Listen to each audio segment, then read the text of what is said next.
Sabe aquela sensação? Aquele nó muscular chato, persistente, que parece que veio para ficar?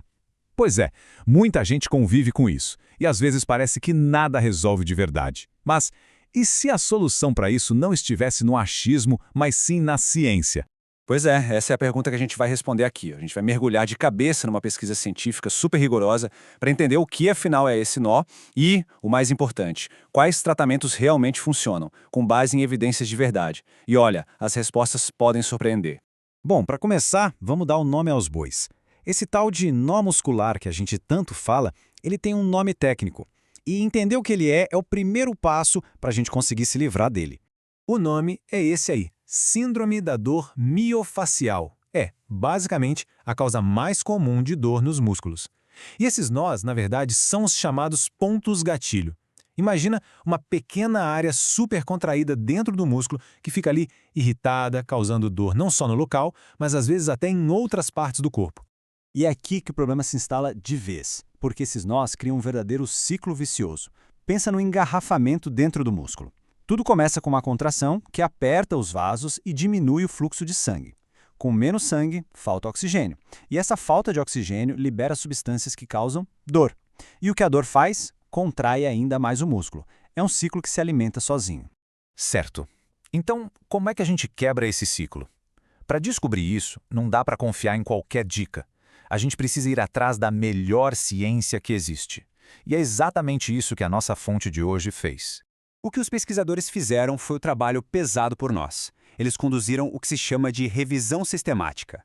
Pensa nisso como passar uma peneira bem fina em toda a pesquisa científica já feita sobre o assunto, para separar só o ouro, os estudos mais confiáveis e bem feitos. E olha só o nível de rigor do processo. Eles começaram com mais de 700 artigos científicos. Daí, foram filtrando. Tiraram os duplicados, os que não eram relevantes, os que não tinham a qualidade necessária. Foi uma seleção muito, muito criteriosa. E no fim de todo esse funil, de centenas e centenas de estudos, sobraram apenas 25. 25 estudos de altíssima qualidade. E é com base neles que a gente vai descobrir o que a ciência tem a dizer sobre como tratar esses nós. Agora sim, a parte que todo mundo estava esperando. O que foi que passou nesse filtro científico super exigente? Vamos dar uma olhada no que as evidências dizem sobre 4 terapias principais. A primeira delas é a terapia por ondas de choque. E calma, não é choque elétrico, tá? A terapia usa ondas de som, ondas acústicas bem potentes, que são aplicadas na área para estimular a regeneração do tecido. E os resultados foram bem animadores. A pesquisa mostrou que essa terapia diminui a dor de forma significativa, melhora a função do pescoço e que a versão com mais energia pode ser ainda melhor. Em algumas comparações diretas, ela se saiu até melhor que outros tratamentos bem conhecidos. Seguindo em frente, temos a terapia a laser. Nesse caso, são feixes de luz bem concentrados que penetram num tecido para, basicamente, dar uma acelerada na recuperação das células. O laser de alta intensidade, em especial, se mostrou um baita aliado. Ele não só reduziu a dor, como também melhorou a qualidade de vida das pessoas. E como ele faz isso? Aumentando a circulação e o oxigênio bem ali na área do nó, ou seja, ajudando a quebrar aquele ciclo vicioso que a gente viu lá no começo. O próximo da lista é o TENS. Esse nome comprido quer dizer estimulação elétrica nervosa transcutânea. É um aparelho que usa correntes elétricas bem fraquinhas para, digamos, conversar com os nervos e modular os sinais de dor. O TENS também se mostrou muito eficaz. E tem um detalhe interessante. Uma variação dele, que usa baixa frequência e alta intensidade, foi especialmente boa. A ideia é basicamente criar uma distração para o sistema nervoso, fazendo com que ele preste menos atenção naquele sinal de dor que vem do músculo. É bem engenhoso.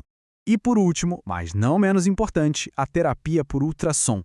É um pouco parecido com as ondas de choque porque também usa ondas de som, mas com uma frequência diferente. O objetivo aqui é gerar um calorzinho e uma vibração lá no fundo dos tecidos.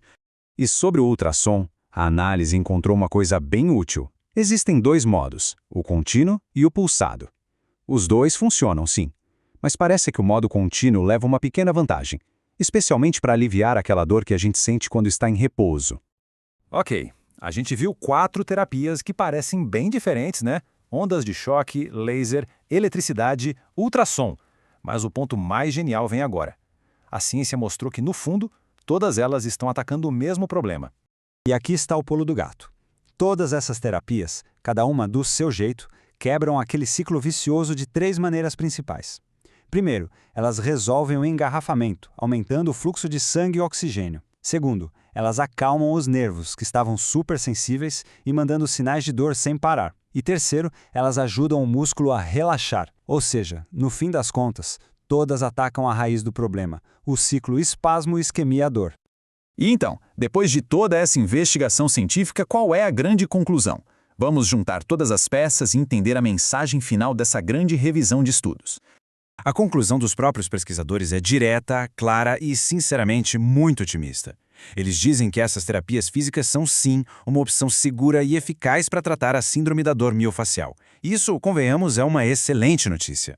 Depois de ver tudo isso, se fosse para guardar uma única ideia, qual seria?